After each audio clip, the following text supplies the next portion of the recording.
Good evening, everyone, and welcome back to Not My Lifetime channel on a Thursday evening show with the legend himself, Bevo. How you doing, mate? Good, thanks, mate. How you doing? Very, very good. Thursday Truths, the first proper. Obviously, last week was one of Brixie, but this is a proper just you and me show today. You know, proper old school Thursday evening show. I was a bit Brixie, by the way. Obviously, yesterday coming on for an hour. Obviously, while in Slovakia, that's actually quite mad that he actually managed to do that. I mean, actually was right for once. So it's actually a good show, actually, for one. And many other shows that do that do a fan actually from bloody Europe to talk to me from Europe. But hey, all good though, all good. But you know what? Instead of waffling on, let's get on to the meat and bones of this show, right? And what it's all about. Because I think we can all admit, right? As much as we are happy to win on Tuesday, of course, a win's always great to win. I wasn't really happy with the performance overall on Tuesday.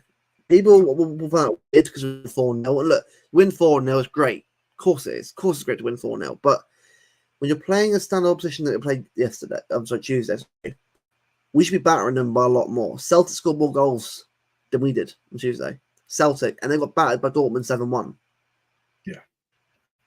Yeah.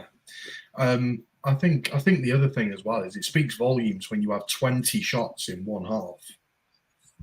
You know, when you're having 20 shots on goal in one half, you should, you know, I mean that you should be getting more on target for a start, and you know, at least test the goalkeeper.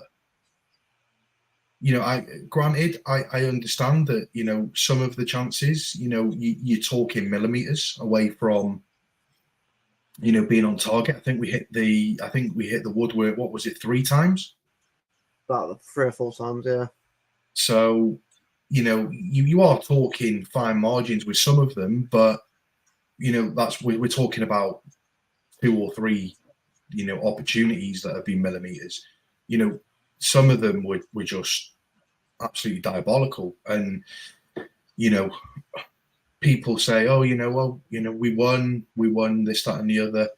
I'd have fancied Plymouth Argyle's chances against them, if I'm being honest. in pumping at their shit. I'll sit on Stoke. It should have battered Bratislava probably on Tuesday, mate. Honestly, look, they're wrong, right? Respect to their fan base, right, and their team. Because I get it's the first time they're doing Europe for was it for how many bloody years? You know what I mean? So I understand. Look, I'm not saying that, you know, that they're a bad team. Right? I think for their standards, I'm sure they're a good team for their standards. But when you look at how good we are compared to other teams in Europe, we should have beaten them by a bigger scoreline. And I think that's what we need to understand and realize, that we are a bigger team now than what people that we need to understand. We're a long way away from where we were years ago, and it's okay to accept the standards have gone up. It's fine to accept that. It's not. We're not saying we're not saying you have to to and win every game. Obviously, you're great to win every game, but it's football. You can't win every game. But at least you expect is the best of a great team. As we are now, we are a fantastic team on our day. And we should be do that. And the other thing as well, you know, look at the players that we've got in our squad. You know, even the ones which, you know, don't get as much game time as they maybe like. You know, the likes of Doku. You know, you look at Doku and you say, oh well, you know, Doku, yeah, he's not great. He's a Belgium international. He's a starter for Belgium. Yep. Do you know what I mean? You've got, you know, Savinho, you know, Brazilian international. You know, all of these players, they're not nobodies. They're not kids coming through the academy. They're established international players. You know, Phil Foden. You know, like, oh well, you know, he's 24. You know, he's still got a lot of legs in him. He's got 6 Premier League titles. Been like 7 years, mate. Like, look, I defending your own players. I get it, but the thing is, we got to accept and understand that he is now a fully first 14 player now. Defend is why I don't defend him anymore. People are like, I hate him. No. I love Phil Foden, but I judge him from a player who's meant to be a world-class player. Because to me, world-class is an accolade that no one should be given very easily. Should be a consistent. Foden has not had a consistent amount of seasons at the high level yet. He's had 2 so far, one a couple of years ago, and then one obviously last season. And last year before that, he wasn't very good. Obviously, injuries. Fair enough. I'll accept that. That's what happens. But he needs to have a season this year of the same caliber as last season, which sounds crazy. But if you want to be the best, win Ballon d'Ors, this is what you got to do every year to be the best. And the thing is, it's not wrong of us to say that I believe that Foden should be challenging for the Ballon d'Or, because I think that there is the player in there is capable of winning the Ballon d'Or, but you need to be consistent, year in, year out, to be recognised when you finish your career, to be recognised as being up there. You need to be doing those levels of season in, season out. And that's not me in any way degrading Phil Foden, because I think Phil Foden is an absolutely fantastic player. I think technically he's probably the best player England's ever produced. And I'll take that to my grave. Technically, with the ball, you may as well call him Brazilian. He's fantastic. But very, very Sam Brazilian, yeah. But when you've got the likes of Haaland and players like this that are consistently year in, year out producing the same amount of assists and goals, and Kevin De Bruyne, I would like to think that Phil Foden, 7 years into his City career, should be now starting to get to those sorts of levels and maintain some levels of consistency. And this is, I've been slated for it loads of times, but I said Saka's not world class. He's not world class because, firstly, he's not had long enough in the Champions League. He's had 1 season, maybe 2 seasons in the Champions League. 1 season, one season. He's had 1 season in the Champions League. He's not really been that consistent at Premier League level. You can't start saying, Saka over Foden, or Saka over this player, because it's like, well, what are you comparing against? He's had very little experience in the Champions League. Yeah, he might be better. He might be better for England than Foden is for England. But everybody's talking about Foden being a system player. Well, why can't you turn around and say, well, Saka's a system player? It just so happens that the system for England fits him. Yeah, exactly. But you can't say it, mate. It's not gender. It's not the agenda. It doesn't fit narratives, does it? You know what I mean?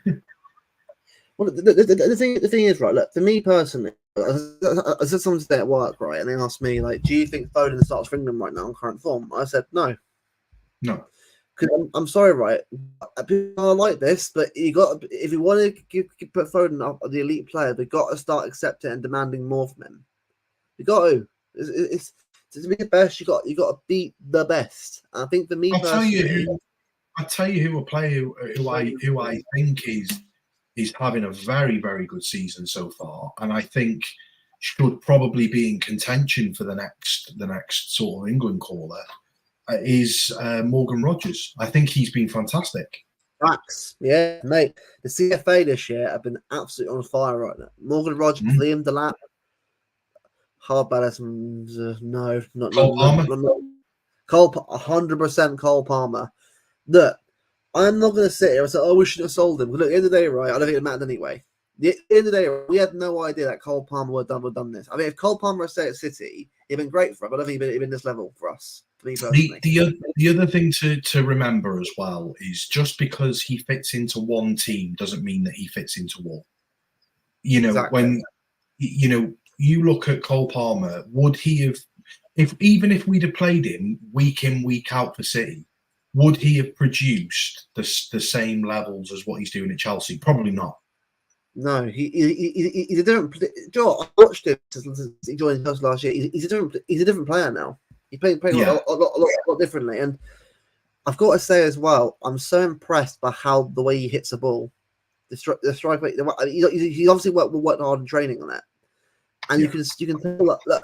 I think one thing I will say is that you can tell that Pep taught him a lot.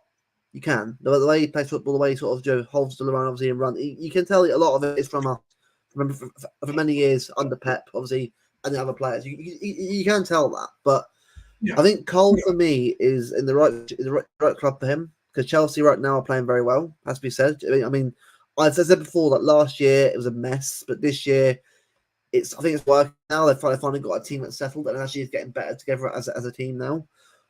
Do you think they're anywhere nearly title? No, I think they've got some great players in that team. It's a very young team. It needs a lot of time to be nurtured and developed into an elite team. And trust me, I think Chelsea will win the Conference League this year. Chelsea win the Conference League by cancer. I think Palmer will be a big reason for them to win that competition. And I think if they get into Europa League next in Champions League, I think Chelsea have to get back to where they were years ago. But it's gonna be a long time to get there. But if they have the right mentality, they'll get there. I mean, Cole Palmer, they're the ideal player in that team. Yeah, no, I agree. And every player needs every team needs that main star, that guy, that main player. And he's gone over to that very, very young Chelsea team, and he said, "This is mine." And he's gone there and he's done it and he's made it his. And you know, I do genuinely wish him all the best and the best of success because he's got an incredible future ahead of him. I really believe that. Absolutely. But Joe, going back to City and the winning, right? I think for me on Tuesday, we kind of saw an issue that I said for a while now that we got to start working out our best wingers. As in, look, Bob for me is a whole different point that we'll have to get to way back from injury. So Bob, never, ever, if Pep Guardiola ever sees this, which I highly doubt that he will, but if he does, never ever put Savinho on the left hand side ever again. He's awful. No, he's a right winger. Yeah, he's a right winger. Yeah, that's fine. Look. I'm not saying he can't ever play that ever again. Well, he works off of that, but I think Jack for me is the left. Jack Grealish right now for me and Savio are the two I'll go for right now because Doku, as much as he got an assist yesterday, it was Tuesday. Sorry, it was on Tuesday. Apart from that, he should have scored at least 3 goals. His finishing was terrible. I've said that for a while now. Doku for me. His final ball is always the thing that lets him down. I'm not saying he's a bad player. I think, as I said before, if he gets that right, he's arguably one of the best players in the world. Or if he gets the shooting and because the pace he's got and the dribbling he's got, with the shooting right and the passing right, we're one of the best players in the world.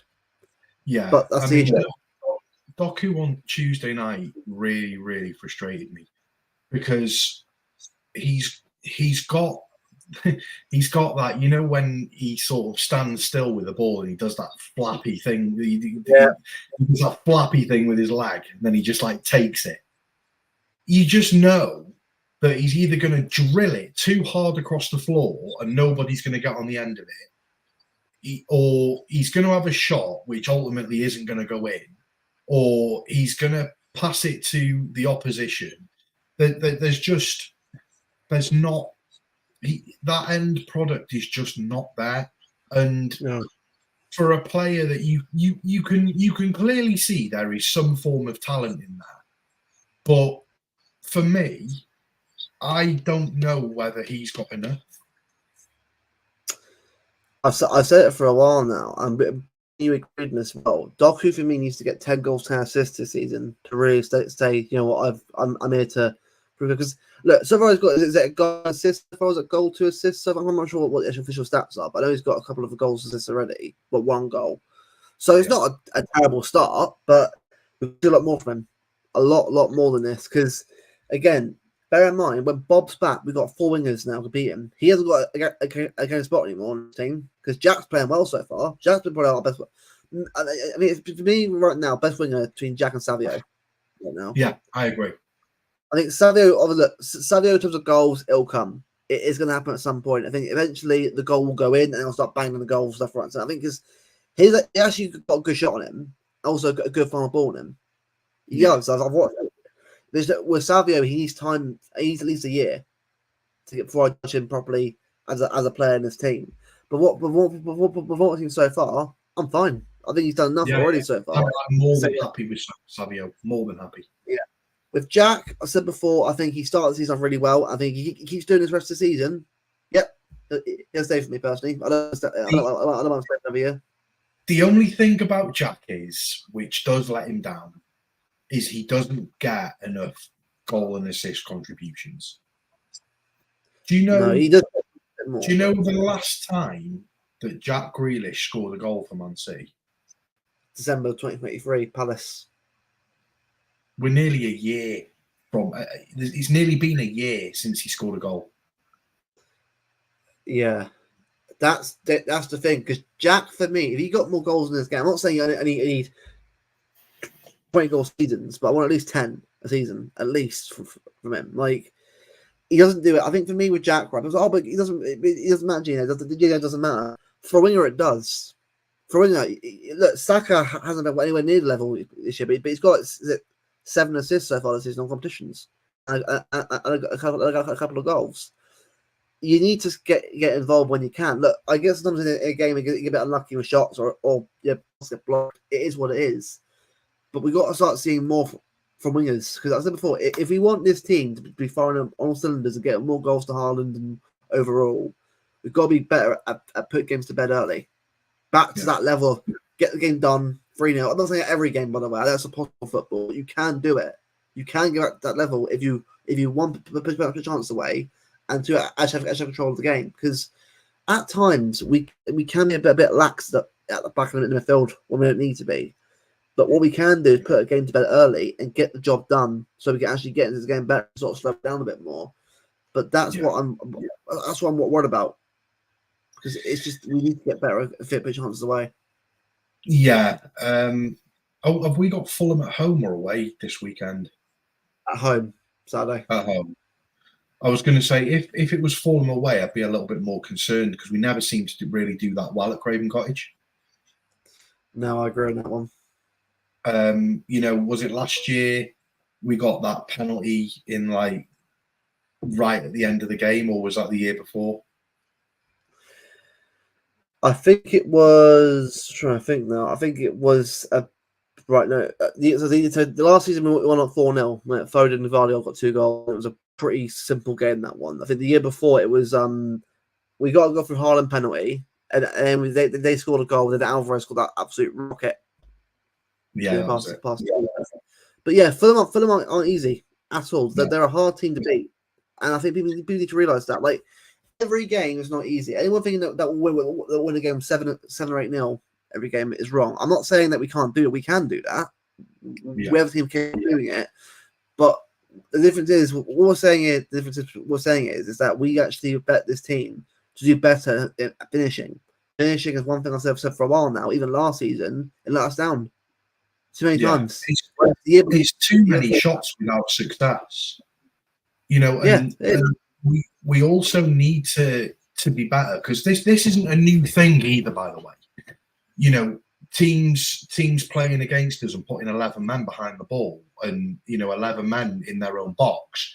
That's not a new thing. That this has been going on for a number of years, and we need to do better at it. We're getting to the edge of the box and it's like we're almost like stopping. You look at whoever's got the ball in the center of that sort of area, and it's normally like Ruben Diaz or someone like that, and he just sort of stops, and it's allowing the other team to reset themselves. And you need to play with that fluidity. getting the ball up there and then stopping on the edge of the box, you're achieving nothing. This is the reason, right, why Jack Grealish, most of his shots end up getting blocked, because they put 11 men in the box and they just sit there. This is why you look at a lot of Jack Grealish's sort of stats. A lot of his shots that he takes do get blocked, and that's because they've got like 10 men in their own box, and that's because the build-up to get up the pitch is far too slow. We're making sidewards and backwards non-progressive passes, and we're achieving nothing from it. It's almost like we're crying out for a Kevin De Bruyne to play an inch-perfect pass into a player's feet or onto a player's head, and we have to stop relying on that. We have to stop relying on, it's okay because we'll bring on Kevin De Bruyne and he can he'll find that pass. Well, I'm sorry to tell everybody, but Kevin De Bruyne in 2-3 years' time isn't going to be at Manchester City Football Club. No, won't be. Nope. He won't be. And then what do we do? This is where Phil Foden. And then this is what I'm coming back to. It's not because I think Phil Foden's a bad player. I think he's an incredible player. But when you are perceived as an incredible player, people expect the best from you. And yeah, I don't expect the best from him every week, because players do have bad weeks. But I expect a bit more consistency. Yeah. And I said before for a long time now, people don't often say it enough, but he's very selfish as well. Where is the ball? I get it. As a player who's been on the streets and as a ball at his feet, he wants to score goals. Of course. And he does score some good goals when he gets them. But when you've got a striker in the box who's probably the better option to score the goals, he needs to start finding him a lot more. There was a chance that he had against Bratislava, and the shot ended up being closer to the corner flag than it did the goal. And you see Haaland, and he's like shaking his arms, and it's because it's like he sat there and he's like, well, he stood there and he's like, well, what am I actually here for? Because at the end of the day, I've been brought in as the goal scorer. Like that is what I do. He understands that dribbling, passing are not his best attributes, and they never will be. He is there because he knows how to put the ball in the back of the net. If we're not feeding him balls to give him the chance to score, there is absolutely 0 point him being on that football pitch. Yep, exactly. The thing is, right, the Haaland back off. The thing is, right, Phil falls 9. The problem is with that is that much as he would suit it, he needs to start actually learning to pass the ball more now. Because is he a striker? No. So most of the time he gets a ball, it won't always go in. Unless he's learned how to score goals consistently, which if he does, fair enough. But I wouldn't mind him being so selfish if he scored more than what he's doing. I wouldn't mind. That's all. I appreciate, right, that sometimes to be the best, you do have to be a bit selfish. You look at the likes of Messi, Ronaldo, these caliber of players, which I think that is Phil Foden's ceiling. I think he can, that's where he should be looking to get to. And for me, for those kinds of players, you do have to be a bit selfish, but it's knowing the right times to be selfish. Yeah. If you see an opportunity to play early Haaland through, or like what he did with McAtee, right? I wish that he'd have done that more when Haaland was on the pitch.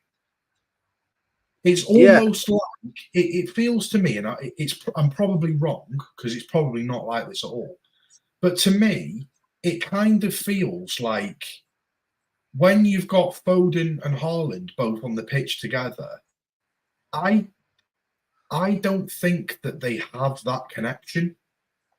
No, they don't. Like they don't have like if you had Haaland and KDB on the pitch, they have that connection because KDB, he's come out and said it publicly. He prefers to assist somebody than he does score. Mm. And they have that connection. When you've got Foden and Haaland on the pitch, there are games, don't get me wrong, where it does work. But the majority of the time, you're thinking, just pass to him. He's there. Pass to him. Yeah. And he goes for like a flamboyant sort of long range shot, and it's like another wasted opportunity. And then this is where you see a lot of these sort of 20 plus shots in one half coming from, because it's like you're taking shots from anywhere and everywhere. Pass the bloody ball to somebody that can put it in the net. It's really not that difficult. No, it's not. And I said for a long time now, like, if we want to start getting more goals in this team, we need to start working together as a team. People feel like, well, what are you on about? Well, look, I think for me, Rico Lewis and me is clearly a team player. He's the example I'm going to bring into this, because Rico Lewis, right, got the assist for Haaland's goal. Because people are like, oh, he's just a guy who plays right back at DM. No, if you watch him, actually he's quite a creative player. For somehow how nimble he is, he's very good at finding the right pass. And the way he found Haaland that pass there, I'll just put it out there as well. That pass was so KDB-esque.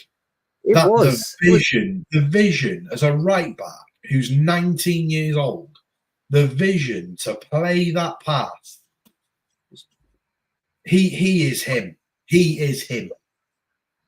I think a lot of people for England don't actually realise how good of a player he actually is. I think Lee Carthy doesn't know how good he is, which is why I picked him twice in a row. But a lot of people don't realise how good Rico Lewis actually is as a player, because he's not Bellingham or Foden or Mainu. He's not the big name. But I tell you right now, Cole Palmer will say it as well himself, and so will Foden. And as I say, he's a special player. A lot of the lads will say he's a very good player because they watch him in training how hard he works, and he is one of the hardest workers in that team. He gives us all. Rags of sport, by the way. Oh, yeah, Rashford, who stays, Ten Hag stays, what another fucking game. That's good for us. If he's on Sunday, Villa back them 4-0. I'm happy with that. I'm happy with that, mate. I'm happy with that.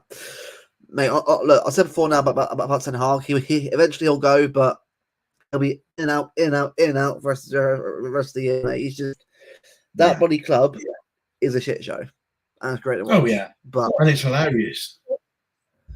Because we all know he should be sacked. We all know it. But the problem is, Laporta. Well, what did Laporta say? I have no idea. I'm not about the news right now, but about Laporta. I'll have a quick look. Yeah, because I don't know. I've been a bit out of the news recently with stuff, so I'm not sure. I'm not 100% on the news at the moment. I'll have a quick look.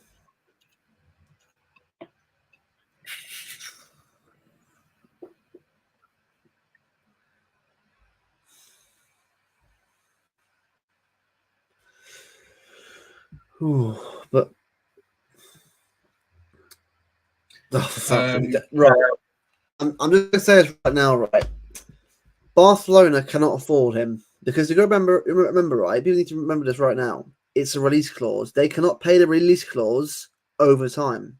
That's 150 million pounds or so that they've got to pay immediately. So you telling me that Barcelona are going to find that money out of nowhere?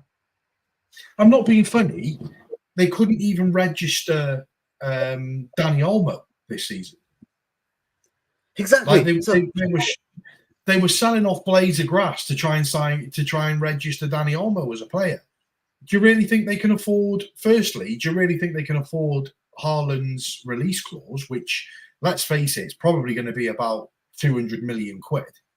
But then they've got to try and find his salary which, let's face it, is probably going to be double, if not triple, Danny Olmo's salary, and they couldn't even, they were struggling to register that.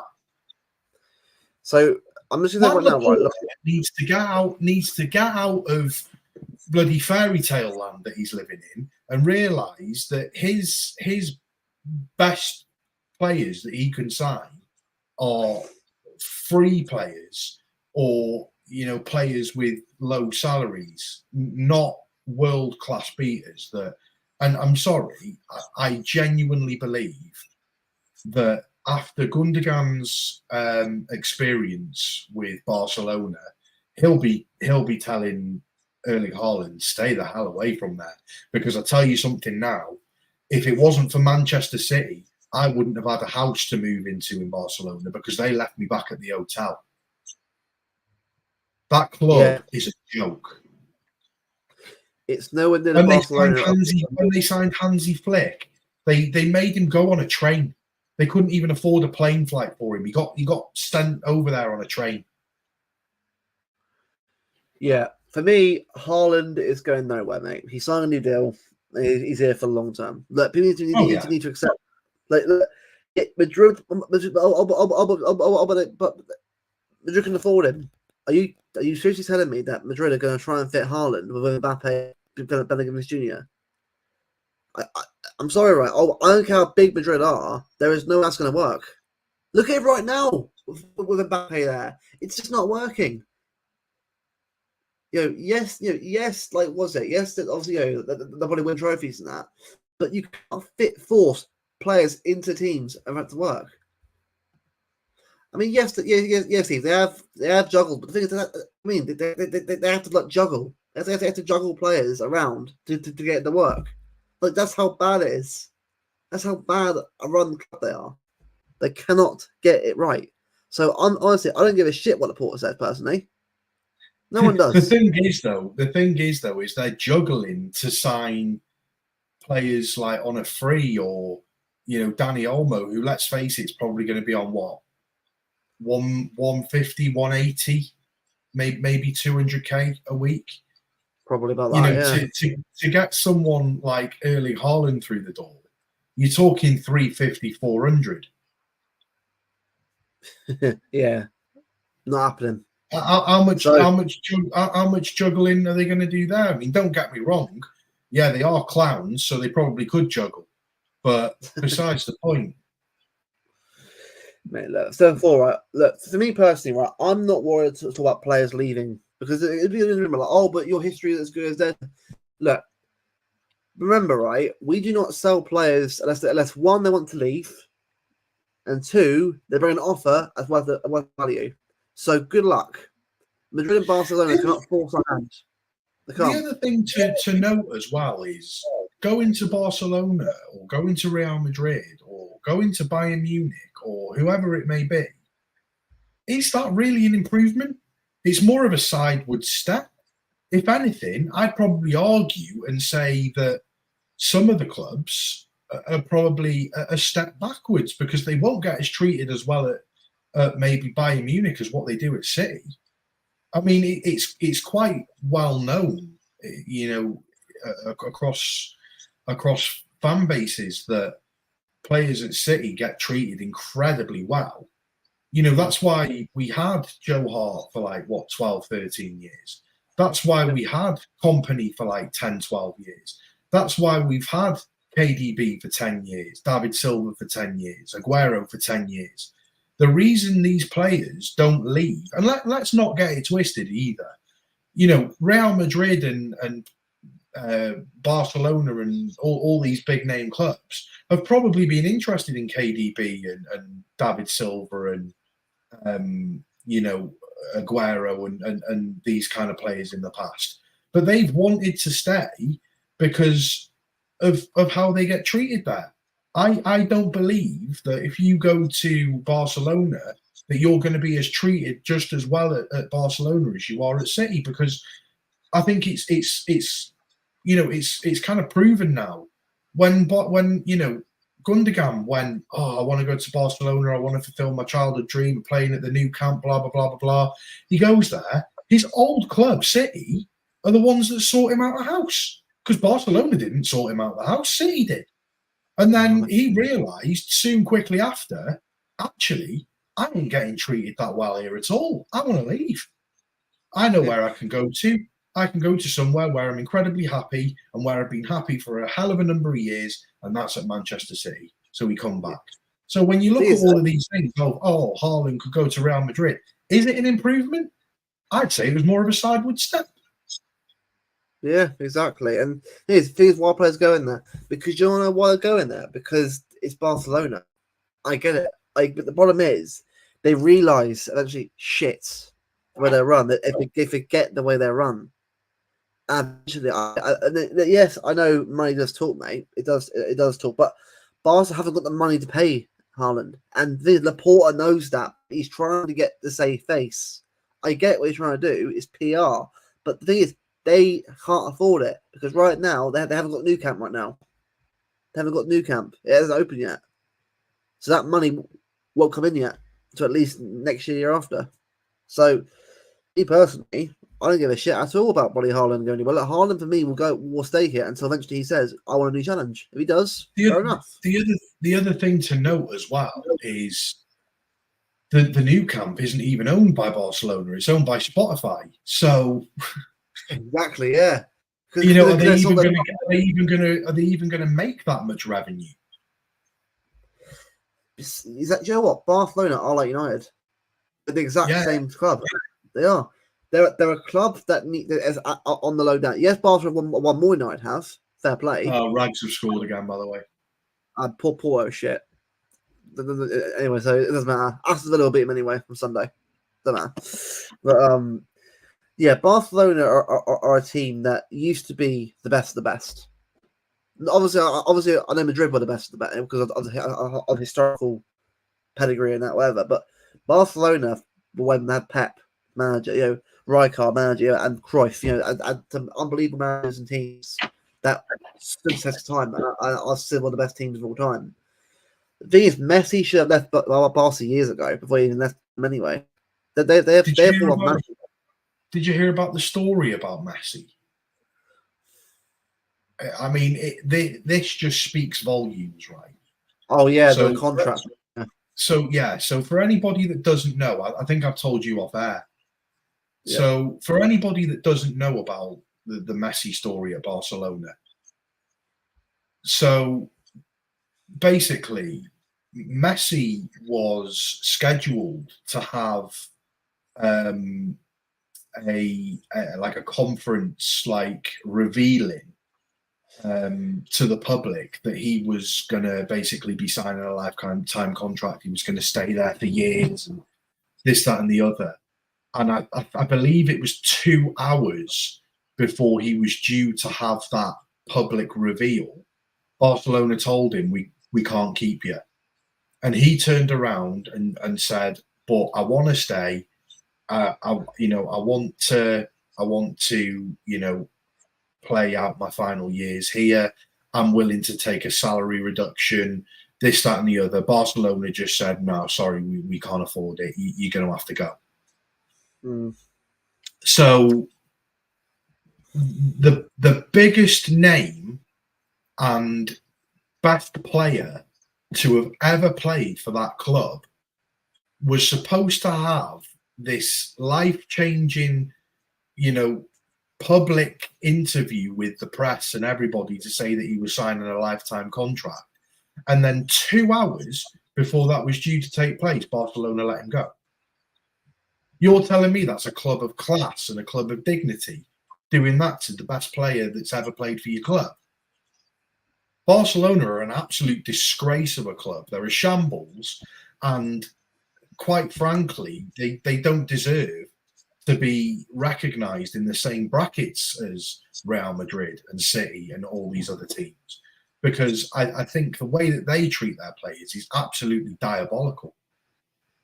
Yeah, exactly. And the thing is, Tebas to me is a clown. He's an absolute bloody clown. That's just he absolutely despises us because of what we're doing to the game. Because we're not, his teams aren't the best. Well, I know Madrid are winning and stuff, all right. But the thing is, he's just an absolute spoiled little shit, basically. Tebas. He just chats rubbish. So I wouldn't just do it anymore.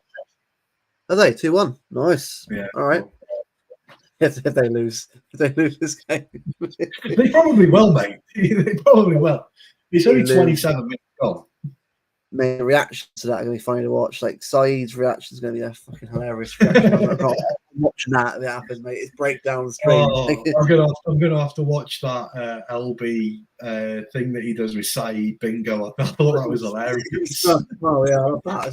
He's that. He is. I love LB members. The thing is, right, for me, I think the club fucked up not getting Messi. I think Jack Grealish, we should have held that deal off until Messi was available. Because I'll tell you, right, I love Jack, but imagine Messi was in this team. Oh yeah. Imagine Messi in this team. Because remember, right? I'll tell you some facts and information. Pep and Messi had a meeting about City. He wanted to become a City. He wanted to be part of the project. They sat chatting about City for like 2 or 3 hours. They chat about Kevin De Bruyne for an hour straight. Yeah, and you're telling me that Bruno Fernandes, Odegaard compared to him, when the best player he's not even in the same bracket. When Ronaldo and Messi are bigging up how great you are, you cannot. And do you know why that we cannot really have up there? Because of who he plays for. If De Bruyne was playing for United, he would be the best player, lauded up by everyone. You know, he'd be the best. He would already be secured and down as the best midfielder to ever grace the Premier League because he plays for Manchester City. It's now up for debate. It's not. If he was to play for Liverpool, for example, if he was to play for Liverpool and never win a single, win one Premier League title in God knows how many years, like one Premier League title ever, technically, when you're talking about Premier League, like you put in the names of like Steven Gerrard in there as like one of the best midfielders to ever grace the Premier League. He didn't win anything. You can't be considered the best midfielder to grace the Premier League when you haven't won a Premier League. It's as simple as that. Right. De Bruyne has literally had 181 contributions in 264 games as a midfielder. 69 goals, 113 assists. 113 assists in 264 games. He's literally, if I'm right in saying, how many Giggs have? He is 47 assists away from Ryan Giggs. Oh. Now, I would love him to beat it, but we need to bet the whole season. We need to pretty much come back, banging 20 more assists, and then I said, you know what? It's a 2-year contract. Go get them a second. Do you know what? He could do it. He could actually do it, you know. If he stayed fit. He could do it, but it's... Imagine last assist to give Giggs. The other thing to consider as well is what would he be on now if he didn't have a 6 months injury? I reckon 120. I reckon he'd probably be about 30 behind. The thing is, though, you have to understand, though, like he's played 264 games in the Premier League and 113 assists. But he's been in some good teams, though. Split Giggs, by the way. Split Giggs, let's not forget that. So Fabregas, Rooney. So fuck off with that opinion. You can't say it because it burns your insides saying that. Kevin De Bruyne, and we'll say it right now, it's the best midfielder in Premier League history and best player. I'm sorry, I love David Silva, but when De Bruyne's doing this at this level, bear in mind, less games than Silva played, by the way. Less games than Silva, by the way. I get people have their opinions, but I can't be personally. I can't. Yeah, David Silva, in my opinion, was the most attractive footballer to watch in the Premier League in midfield. Technically gifted player. So he played very attractive football.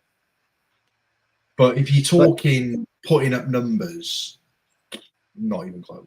And titles on the line gets it done for you. That final day, 2 down Villa, shoes tied, led that team, got winning assists for winning goal. He wasn't. Was he captain that day? No, he wasn't. No, was he? Might have been. If he was captain that day, no, it was Werner. Yeah. Yeah. Yeah. But I say it was Kev there, but I mean, an iconic picture of him with the captain's armband, because that for me, right, it encapsulates the player. For me, like I mean, I know everyone has opinions on who the favorite player is, right? But it's why I cannot ever accept opinions about De Bruyne from people who have no idea how good he is. Like people just don't like him because of the club he plays for, and I just think it's why for me Phil Foden needs to, for me personally, look to this guy as someone to sort of basically because David Silva for me was a technically gifted player, but he got assists, which I remember some unbelievable assists he got for how good he was. But David Silva wasn't an output machine. He wasn't a big game player like Kevin De Bruyne was. He was a good big game player. He wasn't Kevin De Bruyne big game player. Yeah, big games. What I'd say about David Silva, if you want to look at consistency, yeah, Jack. If you want to look at consistency, David Silva knew his ceiling and he consistently performed at that ceiling every single year, year after year. Yeah, he did.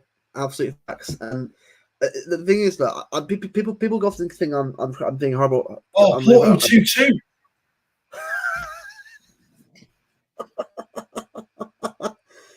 It actually is 2-2. My God. Hang on, I'll tell you what. Is there a VAR check? Oh, no VAR check. Is it 2-0? Yeah, it is 2-0.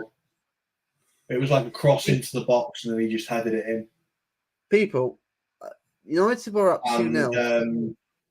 Dutch Harry Maguire didn't clear it. United, mate, we're 2-0 up. They've already bottled the lead. Yeah. Mate, IE stream is going to be fucking off right now. After this show, I'm watching that. I'm watching that stream to see the reaction. I'll tell you, it must be absolutely fucking hilarious.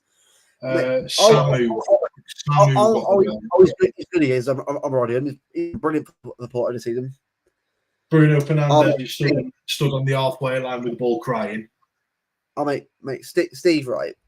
David Silva, for me, if we had him now, perfect. Imagine David Silva in his current City team. He'd be perfect. Oh, right now. Haaland will be feasting every day. Yeah. And if you want to talk about a player that can break down low blocks, David Silva. Because look, Kev can do it, but it's not the same level. Kev could just get one ball over the top to Bob, and then Kev can do it when he finds the ball perfectly to the player, right? But David Silva just had the ability to walk the ball around like anybody. Like what was it against Arsenal? When we're trying in a circle, and I just I absolutely laugh. Like Bald David Silva for me was a exceptional player. When you talk about like players when they had like certain hairstyles and you say, oh, which Messi was better? Was it short hair Messi, medium long hair Messi, or long hair Messi? And it's like, oh, I don't know. I'd probably go for the one where it was like sort of fairly medium length. I thought that's where he was like the 91 goals in a calendar year. Yeah, that Messi was next level. And then you look at other players. It's like bald David Silva. It's just nostalgia. When you think of bald David Silva, you just think of pure class. I'm just gonna say this now about United, by the way. Imagine John Duran and Ollie Watkins against current United defence. Oh, do you know what though? Right, everyone's saying, "Oh, Mateus De Ligt, oh, what a signing he was." He was getting forced out of the team by Eric Dyer. You're trying to tell me that he was a great signing. If Bayern want to sell two players, right, it's bad. By the way, it's not good. That's not a good thing. If De Ligt and Mazraoui are being sold for reasons, then it's not good. It's for good reasons. They're both average players, mate. I was looking at this the other day, though, right? Did you see that Ajax team under Ten Hag? Yeah, Joe, what? I'll get up the team and I'll let you know. Joe, what? I'll go from the because I can tell you now, right?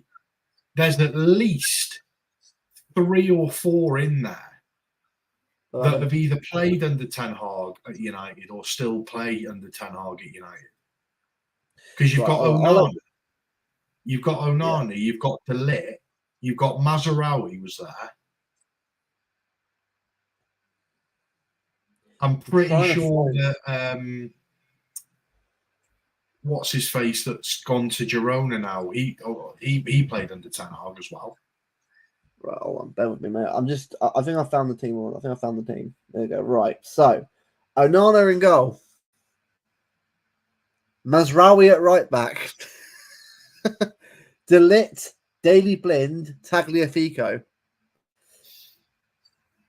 Lasse Schön, good player by the way. I say Schön, he was a good player for Ajax. Van de Beek. That's the one, Van de Beek. Yeah. See, I feel for him because I liked him as a player. I think do you know what? He's actually doing really well at Girona, you know. He's doing very well at Girona, yeah. But I tell you, though, one player doing well is Frankie de Jong, mate. He's been stagnant for years, though. Injury prone as well. His career is just that now. It's just and Ziyech, Tadic, and Dolberg. They're wrong. Tadic is a good player. He's a very good player, Tadic. A very technically gifted player. It just feels to me like he's just trying to relive his old Ajax days. It's like all he knows. It's what I mean. It's why I think, for me personally, right? Do you know who I should get as a manager? I also don't want them to, but is there a big name like Ten Hag or something like that? Go for like Iriola or someone who's like a bit lower, but I can sort of get them a style of football. Because obviously, I hope they keep fucking up constantly, but you need to start with a manager has a certain style of play that works in the league and proven to work in this league, and just build from that. That's what I do. It doesn't mean titles guaranteed, but it means straight away, all right, well, we've got a bit more of a settled squad. And right now, mate, at the current rate, they're gonna get worse and worse. I saw that. See Jamaica, I'm like, what? I don't think it was a weird game. We've got Steve Bruce, Majimali, Trinidad and Tobago, probably. You're gonna be having Steve McLaren in interview soon, shouting "Bumba Clark."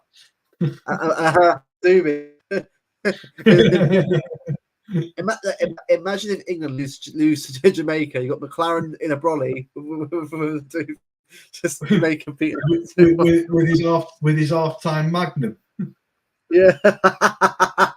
Oh my god! Imagine, mate. It was a funny old game. It's a funny old game football. But yeah, honestly though, I just look at these players though, right? That we've sort of seen and witnessed, right? It's back to our point of in the title. Enough goals. Those Centurions teams were good because they were set up in a way to score goals. I actually miss us having a fullback overlap in this current team that work. We need fullbacks overlap again. We need centre backs.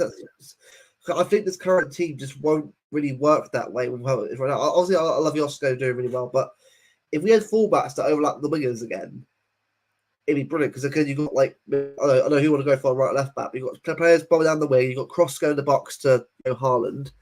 You get a lot more output. I think in the summer, obviously Pep stays. Hopefully he'll stay. Get some fullbacks in and start going back to that old system again. Well, he said that he came out in his press conference the other day, and he said something about staying, and I don't think anybody picked up on it. But Premier League, yeah, I saw that. I heard that. You saw that, and it was kind of insinuating that he was staying. But I mean, I'll give you a little bit of info now because I don't mind saying it publicly. But I've heard that a contract has been agreed between Pep and the club, 2 more years. That's what I've heard from my ITK that It's not signed, but it's been No. verbally agreed. I have a feeling it'll be announced sooner. I can have done that. I heard that it was verbally agreed quite a long time ago, but he's just been sort of talking things over with family and stuff like that about what to do. Yeah. I mean, I heard that it was verbally agreed probably like the best part of 6 to 8 months ago. I heard that it had been verbally agreed that he was going to stay for another 2 years.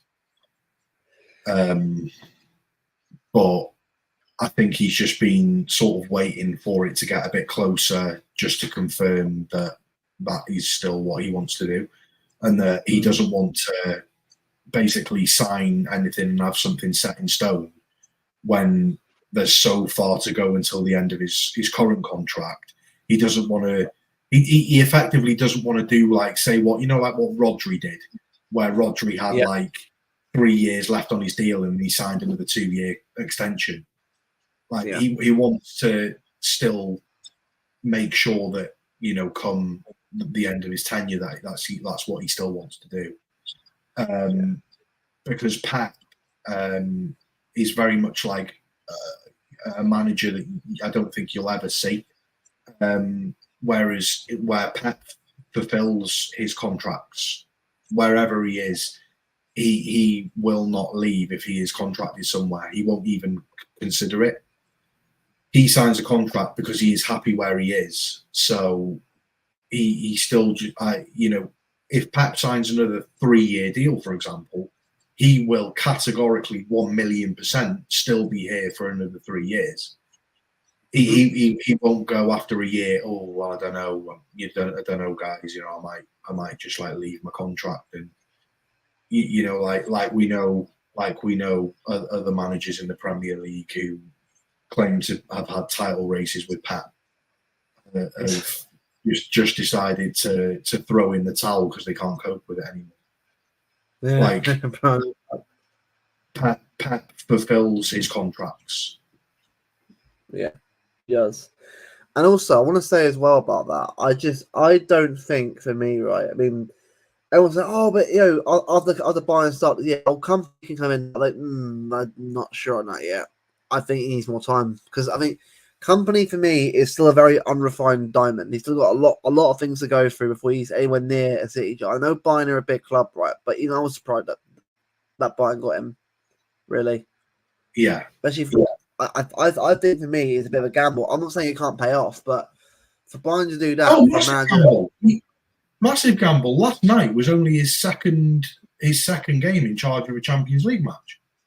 And that's 1-0 for Villa to a better manager, Emery. Because very much Zagreb manager, he's better than Zagreb, but that's Zagreb. It's guaranteed. I should be expected to win that scoreline against. Yeah.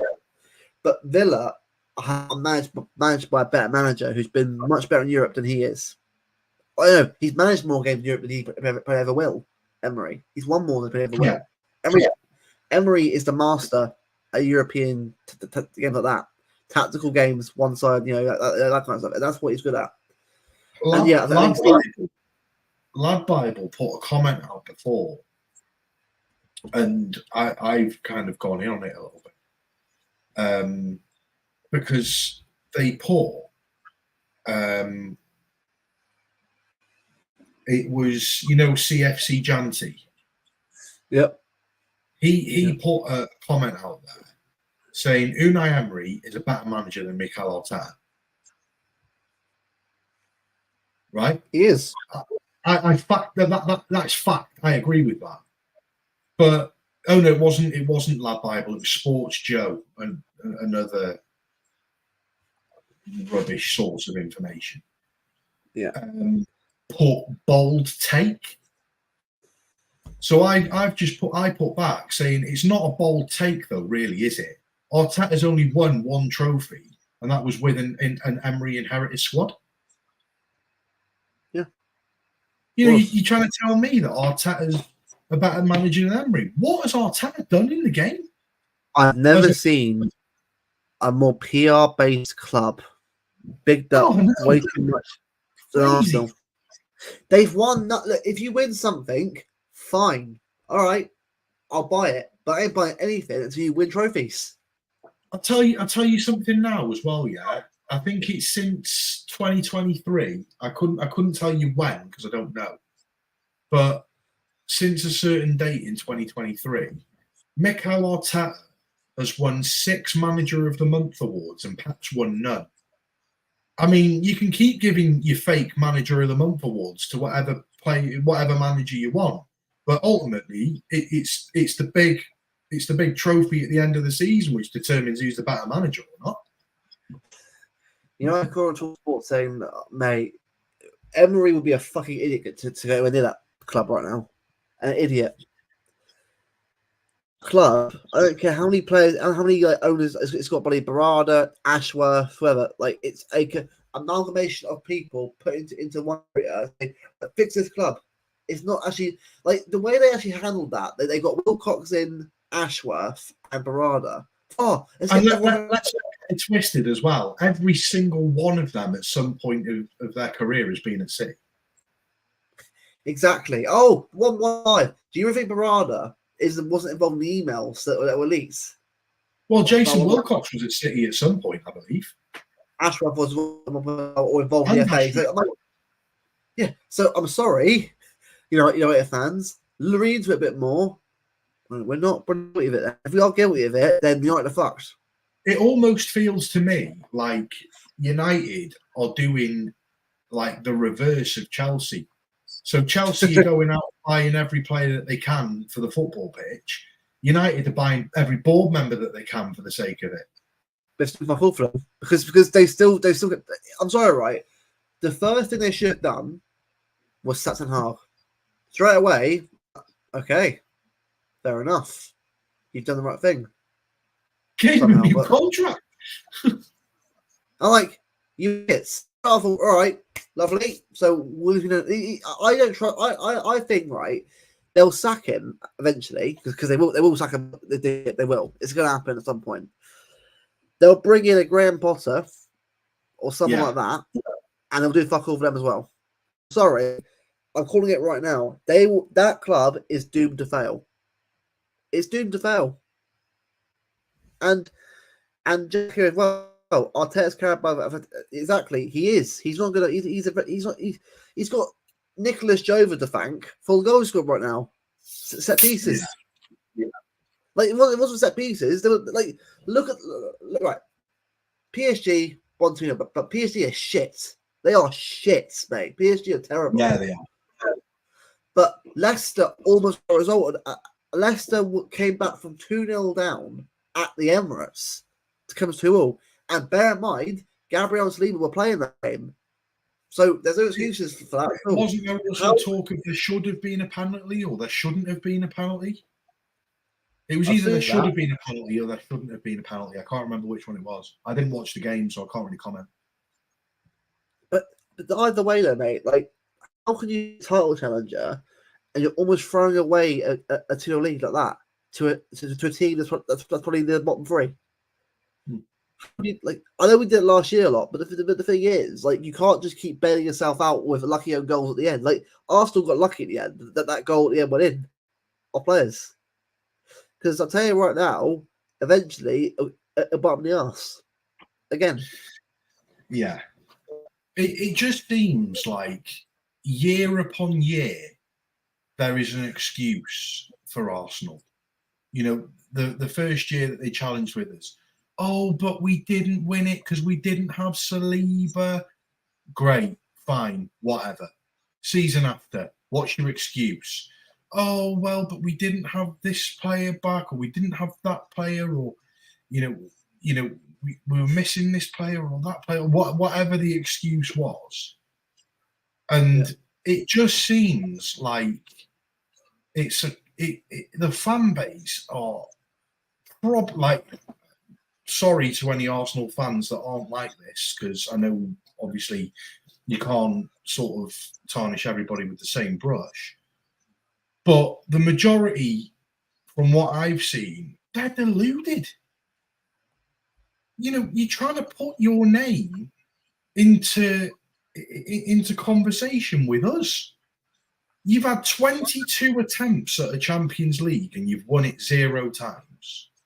You haven't won a Premier League title in 20 years. At what point, you've won one FA Cup with your manager, and it wasn't even with his squad. It was with somebody else's squad. At what point are you going to accept that you're just not on our level?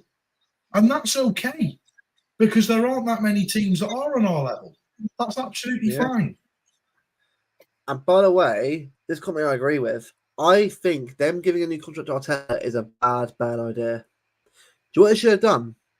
They said to him, all right, mate, he's injured now, Rodri. Just say it. You don't get a contract until you win a trophy this season. The thing is the contract was signed before the City Arsenal game, but that's the issue. But the thing is that's Arsenal just basically reacting to, they're quite happy. The board are obviously quite happy with coming second every year, and that's fine. Right. Oh. Yeah, this is the thing. October doesn't mean I'm sorry, I said it before. You don't win a league title in October, lads. You have to win your games. Look, and I'll say it right now. If Arsenal win the league, fair enough. I'm not gonna cry about it if they do. But what I'll say is, you know what they'll do. Before I go on, you know what they'll do? Say, best league title ever won by anyone. Just honestly. I'll put a scenario down on the table now for you, right? All right. I won't include Chelsea in this because I don't think that we have that much of a negative relationship with Chelsea fans. We don't. It's all right. United, Liverpool, Arsenal, City are out of the title race now. This is all obviously theoretically speaking and just creating a fake scenario. City are out of the title race for whatever reason, KDB, Haaland, Rodri, Foden, they all tear their ACL and they're all out for a year. Yeah? Touch wood. Touch wood, yeah. But for whatever reason, we're out of the title race now. The top three that are going into the title race towards the final few games of the season are Liverpool, Arsenal, and United. Who do you want to win? Liverpool. By far. I don't know why I would Liverpool, because one, their fan base is humble enough in themselves to know what it's like to be in a title race, and I like the manager Slot. He's not an arrogant prick. He's actually quite a lovely guy, but with a very good mentality to win games. Yeah, and their football is very good. Yeah, I'm buying them. I would even go as far as saying I would prefer United to win it over Arsenal. Now, that's not because, I as the club, I don't despise Arsenal as much as I despise United, because obviously United ruined my childhood. And that is a genuine rivalry. But in terms of fan base and how reactionary Arsenal's fan base actually is, you'd still be hearing about this Premier League title win 15 years down the line. I'm just going to say one thing, though, that's unrealistic about this scenario. United being in a title race this season. No, I mean, yeah, that's what I mean. That's why it's literally the most unrealistic scenario. But if you were to put three teams in there, I would go Liverpool, United, then Arsenal, just purely of how their fan base is. Like they are so. I'm trying to think of the word. Toxic's the word. They're so arrogant.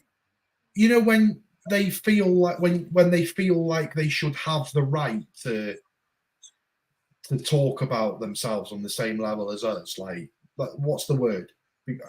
I can't think anyway. Entitled? Entitlement? Is that the word? Entitled. Yeah. They're so entitled. Yeah, I mean, Steve, I completely agree. And that's why I took Chelsea out of the debate, because Chelsea don't have a negative fan base wise, they don't have a negative relationship with City as much as the likes of, Liverpool, City, Arsenal, and United. That's why I took Chelsea out of it. Yeah. Look, for me personally, right, I think the thing, Arsenal fans think about these right now, they're idiots. Because I'm sorry, it's October, lads. We're nowhere near a race right now. It's like everyone's still pretty shit right now.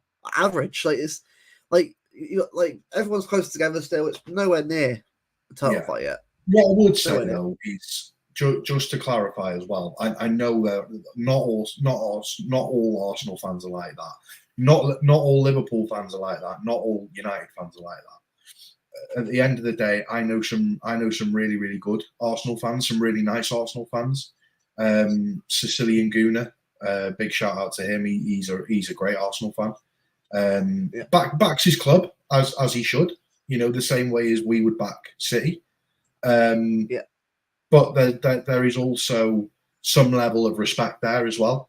It's not toxic. It's not anything like that. So just to put it out there, though, not all fans are the same. You can't tarnish them with the same brush. But yeah. Big up, my name is No Martin. Big up the chat. I say, always big up Martin in the I love that account. Is a brilliant account. Love it, man. Love it as always, man.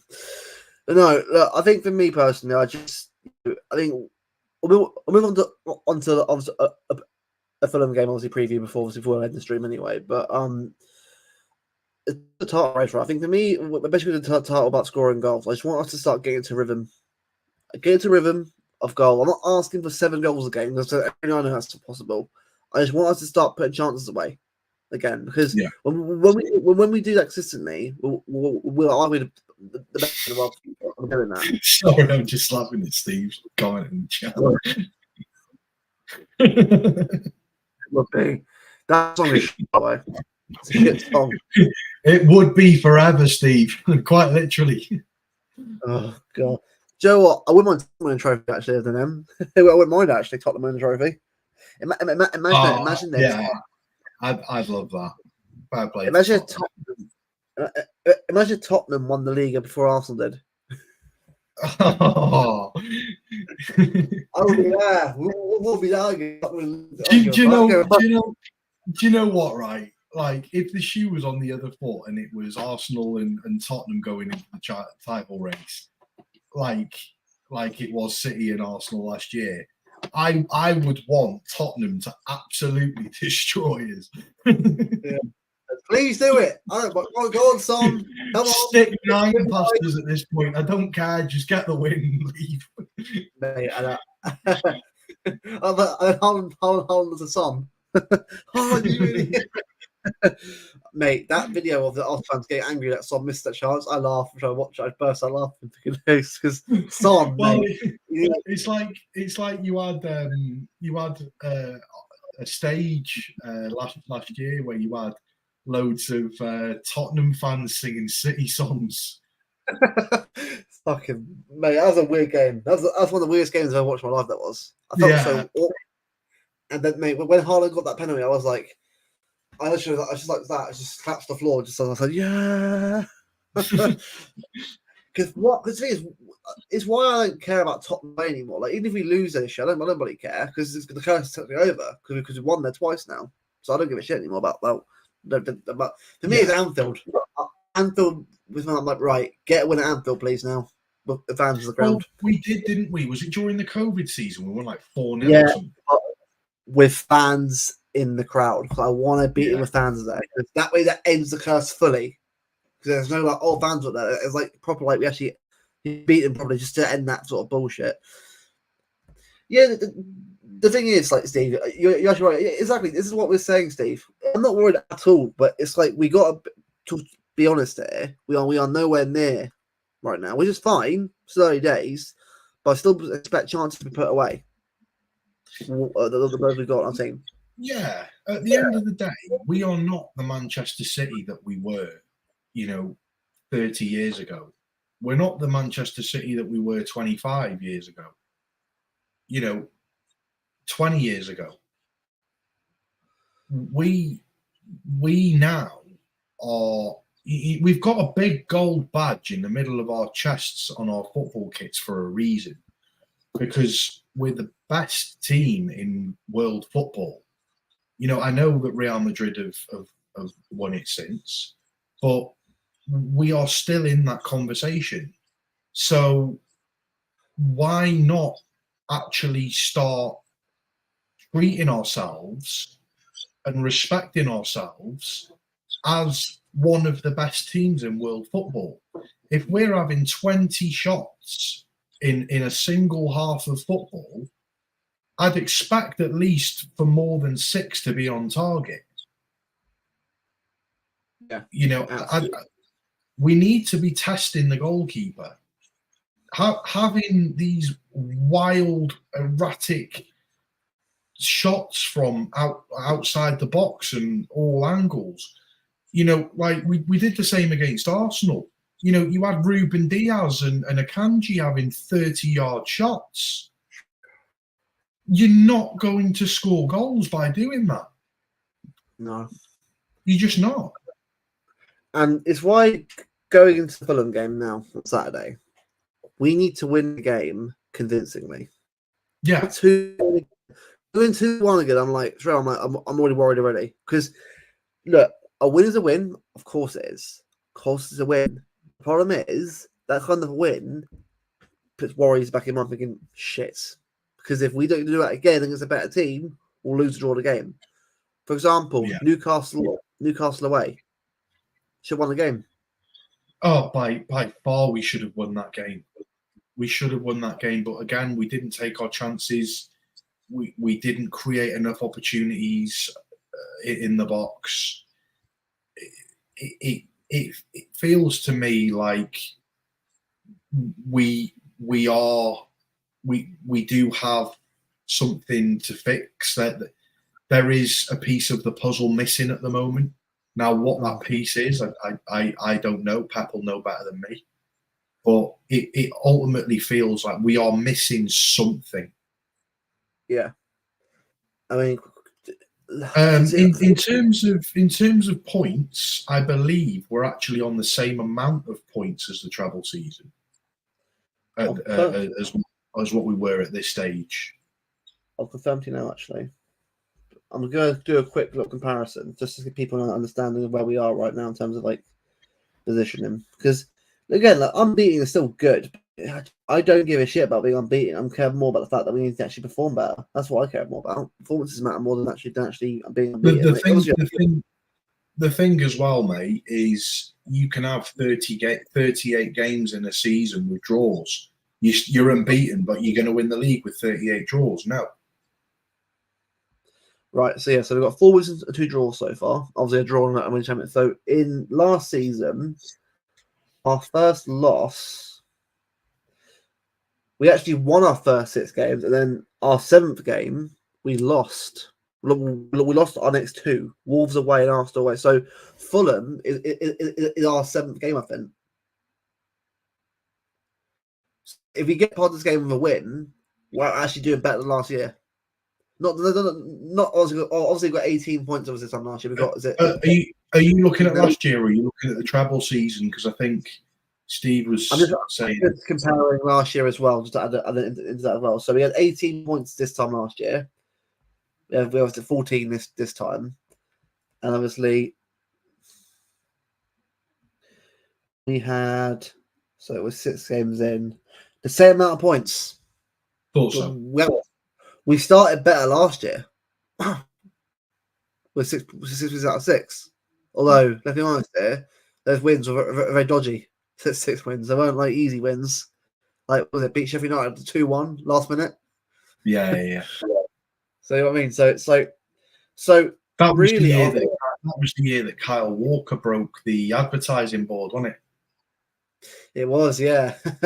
It was. Now the thing is, if we can get it, for me personally, if at the fixtures right now, I mean, not the cup fixtures. The cup means the Champions League. Ignore that. Look at the league.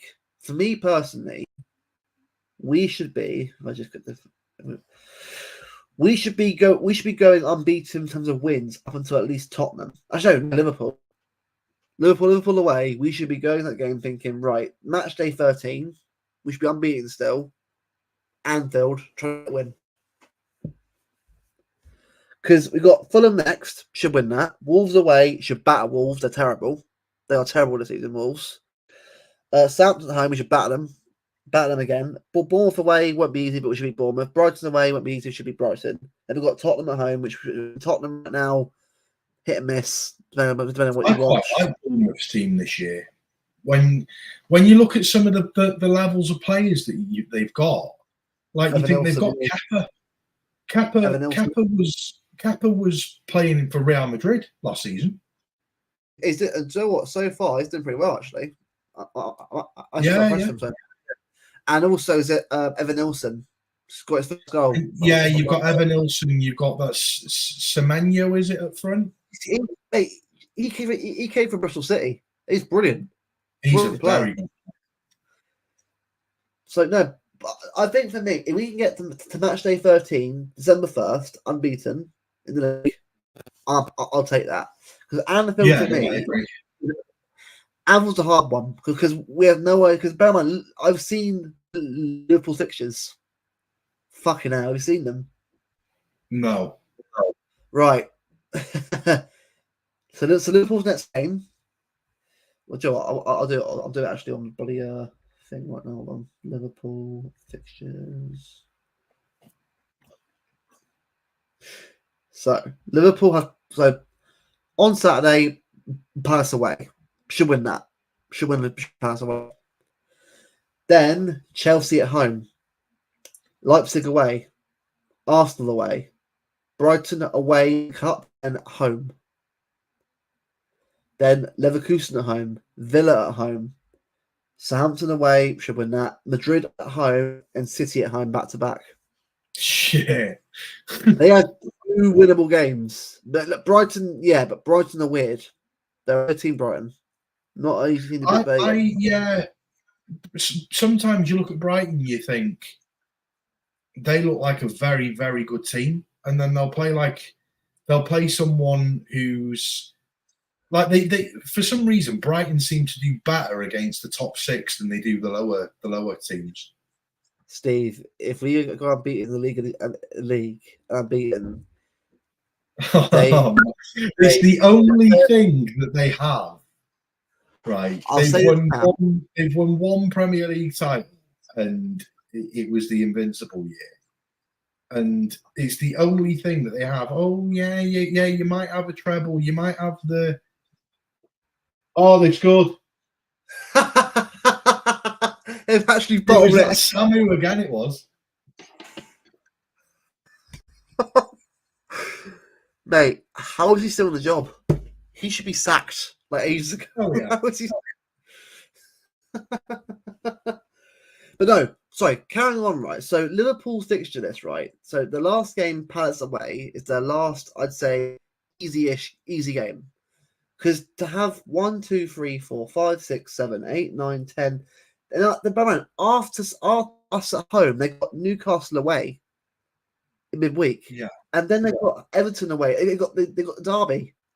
And then I think the other thing with Liverpool that works in our favour is the fact that they've got a Real Madrid a few days before. Like that is it Real Madrid away as well? At home. They're at home. They're at home. I mean, Real Madrid, they look awful this year, but it's still Real Madrid. But the thing is, that for me personally, if Liverpool get out of that run fairly unscathed, they look good. I think that for me, this is Slot's biggest test for me. Look, Palace away should be a win. Should be a win because they're terrible Palace this season. Yeah, you think so. Their fixture after that, mate, it's a fucking mad fixture list, though. Mad fixture. That's what I mean. Like for me personally, the league starts getting easier after the break. It's even tastier. So I think for me, Arsenal fixtures obviously I haven't seen who they've got next. I think they've got Southampton. What's the name? Dub out Southampton. Yeah. Dub out of them. Yeah. So if Southampton home, Bournemouth away won't be easy. I think they should win that. Oh yeah. Got Shakhtar home, back at Shakhtar. Then Liverpool at home, the big one.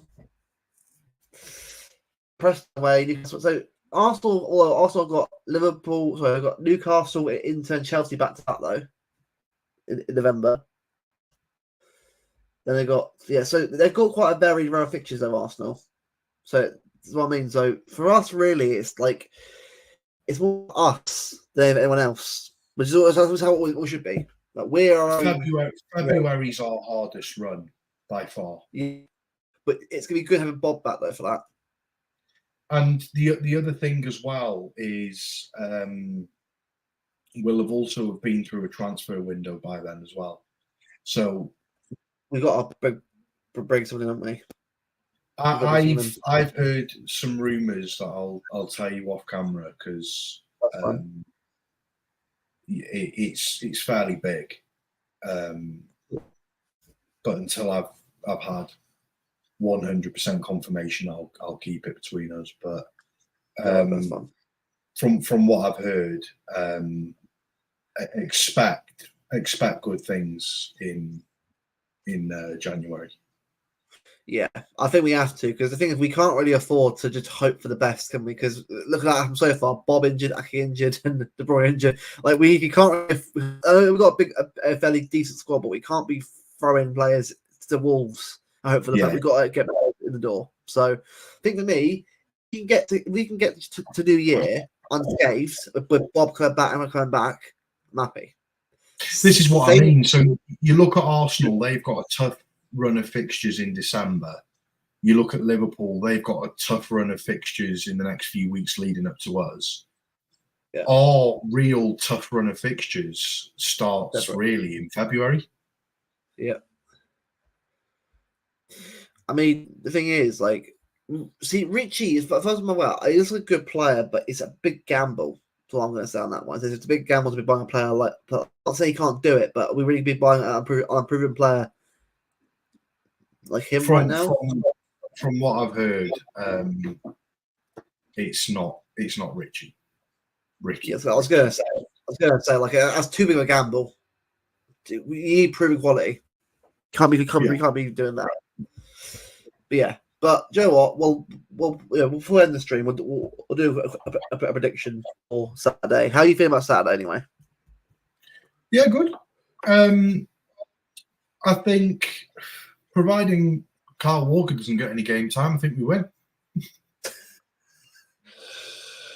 Oh, bring on next summer, mate. Doesn't have him getting out. Look, I appreciate what he does with the club, mate. I'd like to think that we'd win 3-0, but with Fulham at the moment, you just don't know. You know, they beat Newcastle 3-1 not that long ago. Beat 4-0 last Saturday. Yeah, fair amount, aren't they? Yeah, they look half decent. We're at home, so I'd probably want to say maybe 3-1. Yeah, and for me personally, I would love as well a clean sheet at home. We need more of them, man. We used to love keeping clean sheets unless we got scoring goals. Remember that? That used to be a thing we used to love doing. Bring that back. Stop. Yeah. Cut out the mistakes. Do you know what? I wouldn't mind winning games 1-0 if we actually defend well. I wouldn't mind it. Yeah. Yeah. Bring back that energy because if we do that again, we'll be back up there again in terms of I think Europe especially as well. But I just want to see us get better defensively a bit more. You know, cut out the mistakes. Midfield. Look, I think the midfield for me will always be the biggest issue because obviously we have no idea how to be now until at least after January. Yeah. So we was just so we've got a long time to that. I mean, Echevar. I think Echevar. I see him being a sub player. I think he'll be out on loan. Yeah, I can see him going out on loan. He's not getting much game time for River Plate at the moment either, which is quite concerning. Exactly. Because if you're not getting much game time for River Plate, Are you really going to get that much game time for Manchester City? Probably not. That's a good point, yeah. But then again, you don't know where his head's at.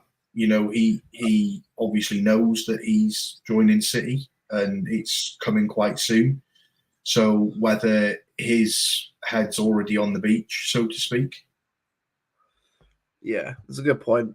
But it's what I mean. I think what we got to do, I think, is just see what happens, obviously, on that one. You know, I think as long as we get some players in or players in the summer, that's what I'm thinking about. But yeah, well, sorry, but yeah. I think for me, I'm going to go with 3-0. 3-0 win, get some goals, just get the win. Obviously, the priority right now. So make sure we at least end the run fixtures on a win. I'm not. Let's being top right now isn't. I don't care about being top anyway because it doesn't matter much anyway being top right now. As long as top at end of the season, that's what matters. Not right now. Yeah. It's more. So I bet us to win the game 3-0. Just get the job done. Good performance and go into the break. Hopefully with some back. Ake back from injury. Hopefully, do touch with Ake back from injury as well. So hopefully we get players back from injury and start building. You know, on some form because I think we've got to start getting some form together because games are getting harder and it's not. It is getting easier. Yeah. So, yeah. So an hour and a half of a stream on the Thursday evening, you know, with Porto being on. I think a good way to end. Hopefully, before they get a free order probably out of nowhere. But hey, you know, one more game to go before England play. Look, I mean. England, I couldn't care less about England personally. I don't know about you, Bevo. I couldn't care at all about England. So no, I won't be watching it. We might do we might do a bit of a fun show next week. Probably a bit more of a actually good show to sort of talk about other stuff other than England because I can't bother. I really can't bother, especially Finland and like I don't care at all. But yeah, should be a good one. Bring on Saturday. Should be a good game. We'll see what happens. Just get the win. Get into the obviously in the break and just keep players fit. Hopefully, and we'll get back and get into Wolves. Obviously, when we get back because I said every game now is getting quicker. You know, Wolves away, then it's Sparta Prague and Southampton. We've got games obviously coming up now faster now each week. So a lot to do, a lot to obviously focus on and improve on. And yeah, bring it on. This is what it's all about, people. You know, games. Obviously, a lot of games to look forward to. Momentum. Certain players have got to start stepping up now. Obviously, Foden's got to start get that form together. Obviously, get that form going again. McAtee did well, but I want to see more as well. It's all about seeing what these players can do, especially with obviously more game time being given now. It's all about just getting through the internationals, get back, and hopefully we can start getting some more form together and better consistency of performances as well. But yeah, no, absolutely. Big up everyone, obviously, after tuning in tonight for another show of the Thursday Truths. This will be a series that we do every Thursday. So we'll give up our takes, obviously, on City and everything else.